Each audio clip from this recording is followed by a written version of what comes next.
मैं ये जानना चाहता हूँ कि as an entrepreneur how to find that interest और पैशन कि हमारे साथ वो कैरी होगा और people would be willing to pay us. जैसे I am good at writing but nobody will pay me for writing.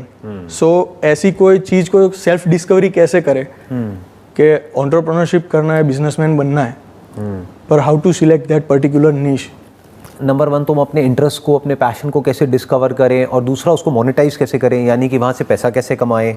तो आपने अपना एग्जांपल दिया कि भाई आपको राइटिंग में इंटरेस्ट है बट आप कह रहे हो कि राइटिंग का मेरे को कोई पैसा नहीं देगा. बट ऐसा नहीं है. सबसे पहले तो दिमाग को यहाँ पे खोलना है क्योंकि राइटिंग अपने आप में एक बहुत बड़ी फील्ड है. ओके. राइटिंग में क्या क्या आ जाता है, बहुत कुछ आ जाता है. मान लो आपके अंदर एक टैलेंट है कि मैं लिख सकता हूँ जी, तो जब आप लिख सकते हो तो आप बहुत कुछ लिख सकते हो. ओके.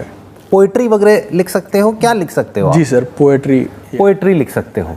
तो अगर आप पोएट्री लिख सकते हो और अच्छी पोएट्री लिख सकते हो जी, तो ऐसे पोएट्स हैं जिसको हिंदी में कवि बोलते हैं, जो जाते हैं कवि सम्मेलन में यहाँ पर वहाँ पर और अच्छा पैसा कमाते हैं जी. पहले तो अपने इस नोशन को चेंज करो ओके. कि मैं इससे पैसा कमा सकता हूँ और इससे नहीं कमा सकता. पैसा किसी भी चीज़ से कमाया जा सकता है. ओके. बस थॉट ऐसा होना चाहिए कि हाँ हमको किस तरीके से कमाना है. फॉर एग्जाम्पल आप राइटिंग की बात कर रहे हो, मैं आपको एक और एग्जाम्पल देता हूँ. यूट्यूब पे सबसे ज़्यादा व्यूज़ किस तरह की वीडियोज़ पे होते हैं? Any idea? बस ओवरनाइट मिलियनर कैसे बनना है, how to get rich quick. नहीं.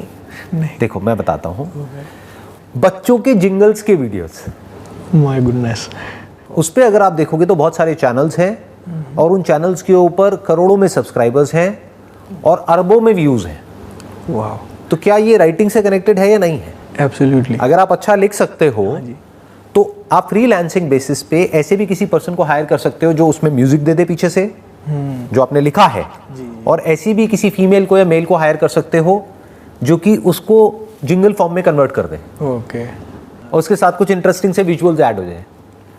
तो उसके ऊपर कितने व्यूज आ सकते हैं उसकी कोई लिमिट ही नहीं है. तो जो व्यूज आ सकते हैं तो पैसा भी कमा सकते हो.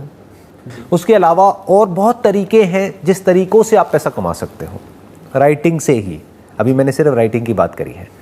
तो नंबर 1 हमारे को क्या समझना है कि ऐसा कोई काम नहीं है दुनिया में, ऐसा कोई पैशन नहीं है, ऐसा कोई इंटरेस्ट नहीं है जिससे पैसा नहीं कमाया जा सकता. बस हमें पता होना चाहिए दुनिया में क्या क्या हो रहा है और लोग किस किस तरीके से पैसा कमा रहे हैं. एब्सोल्युटली. अगर वो हमको आ जाए और लोगों को एग्जैक्टली क्या चाहिए, अगर उसको आप कनेक्ट कर पाओ अपने पैशन से, अपने इंटरेस्ट से, यानी कि अपनी राइटिंग से, तो काम हो गया. अब सवाल उठता है कि हमारा माइंड ऐसे क्यों नहीं चलता है, हर जगह पे हम अपॉर्चुनिटी को क्यों नहीं देख पाते हैं? क्योंकि जिसकी आप बात कर रहे हो ना, बिजनेस की, entrepreneurship, it's all about seeing opportunities everywhere. जैसे 2 तरह के लोग होते हैं. एक होते हैं जिनके सामने भी एक बहुत बड़ी अपॉर्चुनिटी होगी, वो उसको नहीं देख पाते हैं. और दूसरे ऐसे भी लोग होते हैं जिनके आगे कुछ भी नहीं होगा, वो वहाँ पर भी बहुत कुछ देख लेते हैं.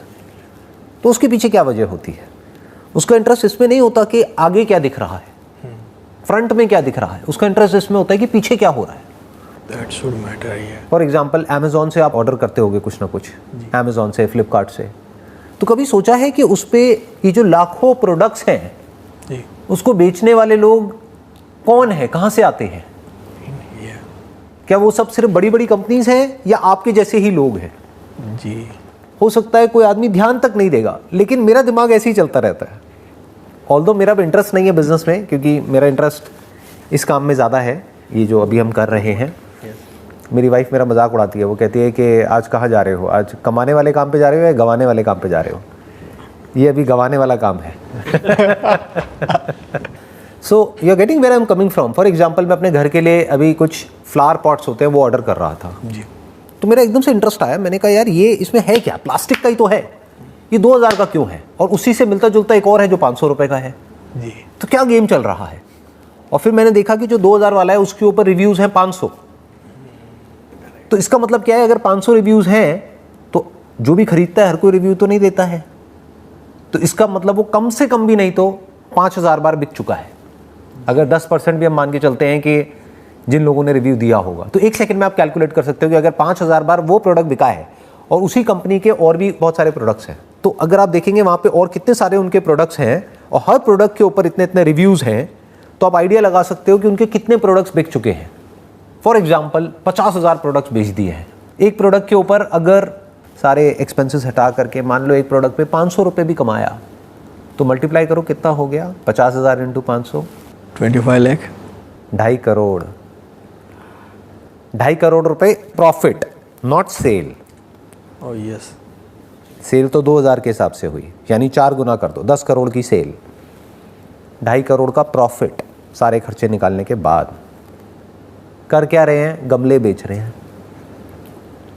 सुनने में अगर कोई किसी को बताएगा भाई आप क्या काम करते हो, जैसे शादी के लिए होता नहीं है कि कहीं जाते हैं तो पूछते हैं लड़के से, हाँ भाई क्या काम है तुम्हारा, मैं गमले बेचता हूँ। मतलब क्या तुम्हारी फैक्ट्री है? नहीं नहीं, फैक्ट्री नहीं है, जिन लोगों की फैक्ट्री है उनसे लेता हूँ, उस पर अपना ठप्पा लगाता हूँ और यहाँ पर बेच देता हूँ। वो हंसेंगे लड़की वाले, कहेंगे कि ये कैसा काम है, ये तो हमको समझ ही नहीं आ रहा है जी। तो जो आज की डेट में लोग जिस तरह से लोग पैसा कमा रहे हैं, वो जो कन्वेंशनल लोग हैं जिनका दिमाग एक ही तरह से चलता है, उन लोगों की समझ से परे है कि कितने ऑप्शंस खुल चुके हैं आज की डेट में पैसा कमाने के, अगर कोई कमाने वाला हो तो। फॉर एग्जाम्पल अगर मैं अपनी ही बात करूं तो मुझे समझाने में बहुत टाइम लग जाता है लोगों को कि आप क्या काम करते हो। बहुत सारे लोगों को लगता है ये मेरा काम है, फिर जब उनको पता लगता है कि अच्छा मैं यहाँ से पैसा नहीं कमाता हूँ, फिर वो पूछते हैं क्या काम है, फिर जो मेरा काम है वो समझाने में बहुत टाइम लग जाता है। अच्छा स्टॉक फोटोग्राफी क्या होती है, वो क्या होता है, ऐसे क्या होता है, वैसे क्या होता है, अच्छा ऐसा भी होता है, तो लोगों को पता ही नहीं है। और मेरे जैसे और हज़ारों एंटरप्रेन्योर्स हैं इंडिया में, वर्ल्ड की बात करी जाए तो लाखों हैं जो अलग अलग फील्ड में अलग अलग काम कर रहे हैं। तो कहने का मतलब क्या है कि दिमाग ऐसे चलना चाहिए, कि आपका दिमाग ऐसे चलना चाहिए कि एग्जैक्टली आपको समझ आना चाहिए कि कौन बंदा क्या कर रहा है और किस लेवल पे कर रहा है। वहाँ से दिमाग खुलने लग जाता है, वहाँ से चीज़ें समझ आने लग जाती है। That is the beginning of entrepreneurship. आप YouTube पे जाओगे, जाकर के सर्च करो हाउ टू गेट रिच, कम से कम 50 लाख वीडियोस आएंगी, और उसमें बंदों को देखोगे वो आकर के बात कर रहे हैं कि अमीर कैसे होना है, और उनको देख करके आपको समझ आ जाएगा इस बंदी की जेब में 10 रुपए भी नहीं है, मतलब 100 रुपए छोड़ो 10 रुपए भी नहीं है, और वो आपको सिखा रहा है कि अमीर कैसे होना है, और आप देख देख करके सोच रहे हो हाँ मैं अमीर हो जाऊं, मुझे समझ आ गया है। क्या खाक समझ आया है? तो it's not just about learning from books, it's not just about learning from people, it's about learning from the right kind of books and from right kind of people. Only that will make you successful. कहीं से भी कुछ भी अंदर feed कर रहे हो और सोच रहे हो उसके बेस पे कुछ हो जाएगा, कुछ नहीं होने वाला है। जो बंदा सक्सेसफुल है ना किसी भी फील्ड में, वो कुछ नहीं भी बोलेगा, कुछ नहीं भी करेगा, उसको सिर्फ देख करके उसकी बॉडी लैंग्वेज से आप बहुत कुछ सीख सकते हो। मतलब जिसको एक्टिंग नहीं आती है वो आपको 10 साल तक बैठ करके एक्टिंग सिखाता रहे, आएगी खराब एक्टिंग आ जाएगी और आपको लगेगा भी कि हाँ मैं पता नहीं क्या बन गया हूं, मैं तो सर से भी अच्छी एक्टिंग कर रहा हूं। अबे सर को खुद को ही नहीं आती, तू क्या कर रहा है अंकल। जैसे आप किसी बड़े प्लेटफॉर्म पे जाओगे वहां पे जाकर के वो बोलेंगे ये क्या है, ये मैंने अपने सर से सीखा है। दूसरी तरफ से 10 साल छोड़ो, अगर 10 दिन तक भी आप बैठ करके बारीकी से ऑब्जर्व करते रहे जो वर्ल्ड के बेस्ट एक्टर्स हैं उनको, चाहे हॉलीवुड बॉलीवुड, ध्यान से देखा हो क्या कर रहे हैं, तो आप इतना सीख सकते हो जिसकी कोई हद नहीं है।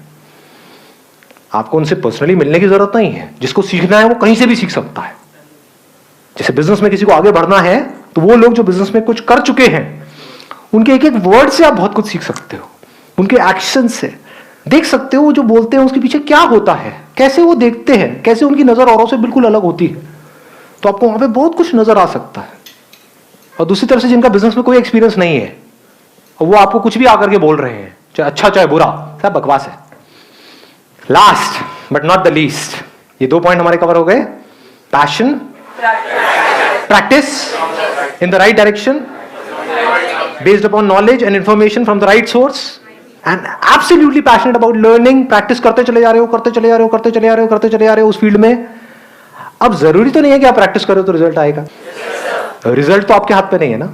एक्टिंग सीखना आपके हाथ में है, एक अच्छा एक्टर बनना आपके हाथ में है, आपको मूवी मिलेगी या नहीं मिलेगी वो आपके हाथ में थोड़ी है, डायरेक्टर के हाथ में है। तो वहां पर क्या चाहिए?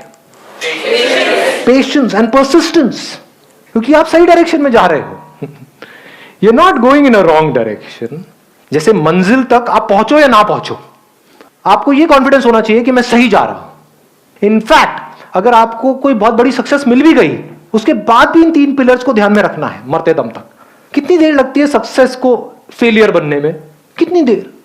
आप मानो आपने बहुत पैशनेट हो आप क्रिकेट को लेकर के, मैं क्रिकेट का एग्जांपल इसलिए दे रहा हूं, आप सब आराम से रिलेट कर पाओगे। बहुत आपने प्रैक्टिस करी, आपको रिजल्ट मिल गया, आप इंडियन टीम में पहुंच गए। उस टीम से बाहर निकलने में कितनी देर लगेगी जी? मानो आपको एक मौका मिला, 2 मिला, 3 मिला, 4 मिला, उसके बाद में आपको बाहर कर दिया गया। लेकिन अगर आप इस गेम को समझ गए हो जिसकी मैं बात कर रहा हूं, इसको बोलते हैं जिंदगी का खेल, खेल को समझ गए तो आप क्या कहोगे? क्या मेरी प्रैक्टिस ठीक है? क्या जिस तरह से मैं खेल रहा हूं वो ठीक है? क्या मेरे में दम है तो मुझे इसकी परवाह करनी ही नहीं है कि मैं इंडियन टीम में हूं या नहीं हूं, मुझे सही खेलते रहना है। This is called persistence.